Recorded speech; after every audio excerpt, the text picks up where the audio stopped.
In recent years, we've seen a large percentage of films made these days that most people notice like right away have been reboots or remakes. Now, what exactly is the difference between the two, and when are either necessary? Well, that's actually what I want to talk about today. There's a bit of difference between the two, but they're actually a lot closer in meaning than you actually think. A remake is simply where you take a pre-existing film and you update it and perhaps improve on the original concept, but you're mostly still confined within the original concept, whereas a reboot is different.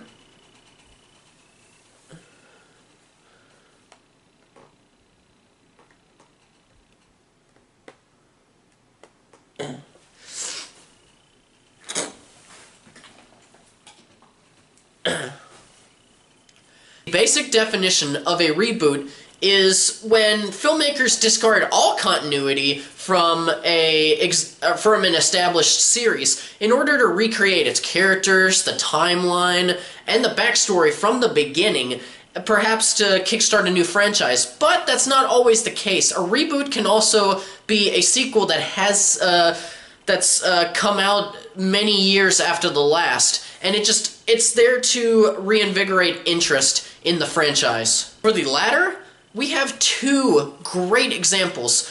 One that came out a couple of years ago in Star Wars The Force Awakens, and then one that just came out, I think, barely a month ago from recording this video, and that's Blade Runner 2049, and that's a film that I think is a fucking masterpiece. The main similarity between the two is that they mainly have to do with reinvigorating a property or a franchise. Now, whenever people are skeptical when they're hearing about a remake or even a reboot, they've created a kind of no-win situation for filmmakers who just want to make something good. It's not even necessarily for cash grab. It'll be a lot of directors just want to do something that, or just want to retell a story or continue a story that they grew up loving. That's mostly what they want to do.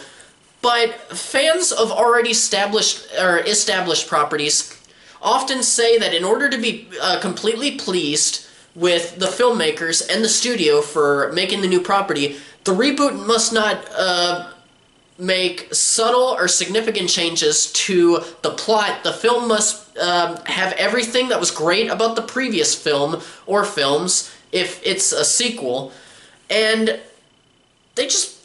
they must make a better movie overall. So that's like I lost count, 3 or 4 things. And using The Force Awakens as an example once again, people asked for the feel of the original trilogy, particularly the original film, and maybe a bit of Empire Strikes Back. The filmmakers gave that to us, and then many fans criticized the film for being so similar to the original Star Wars film. And so, in my opinion, and I'll probably piss off a lot of people by saying this, if you ask for something specific and it's given to you, specifically how you asked, don't fucking complain. A lot of moviegoers just dismiss remakes and reboots as just shallow cash grabs that sacrifice the spirit of the original properties for the sake of updated CGI. Yet the biggest long-term drawback in many fan-favorite films is not the visuals, it's the context, it's the concept, it's the story, it's the characters. It shouldn't be a surprise that writers and directors responsible for a cult classic like, let's use RoboCop as an example, the original RoboCop. They took a premise with enduring appeal, and wrapped it in thematic material that was relevant at the time of production. But times change, and with that, certain aspects of classic films don't hit the movie-going audience like they used to. No doubt, classic films should be appreciated for their ability to educate us about the culture in which they were created, but it's kind of overreaching to assume that even the most dedicated film fans will be as impacted by the experience 25 years later as we were at the time of release, and I'm just using 25 years as an example. So as you can tell from what I said, I actually love the idea of remakes and reboots, And the main reason why is because both can introduce something classic to new viewers. Just make the same story, but make it for modern audiences, because who knows? They may appreciate that, and then they'll want to see, hey, what was the original one like?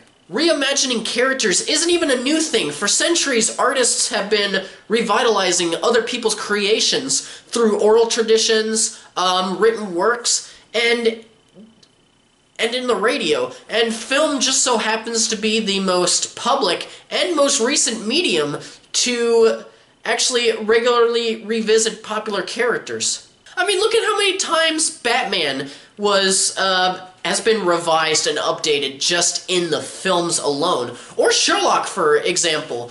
And this sort of thing happens all the time, and sure, we've gotten bad versions of both. I mean, don't even get me started on bat nipples. But we wouldn't have gotten the greats like the new BBC Sherlock show with Benedict Cumberbatch, which I fucking love, and The Dark Knight, which I think is one of, if not the greatest comic book movies of all time. If somebody hadn't come along and decided, you know what, I want to try it, I want to see what I can do with that. And let's not forget, unless you didn't already know, a lot of our favorite classics are reboots and remakes themselves. And I actually wrote down a small list of films that most people don't know are remakes. Hold on. John Carpenter's The Thing is actually a remake of a 1950 film titled The Thing from Another World. Steven Soderbergh's Ocean's 11 with George Clooney and Matt Damon and Bernie Mac and just all those people that I can't think of for naming them. That's based off of a 1960 film.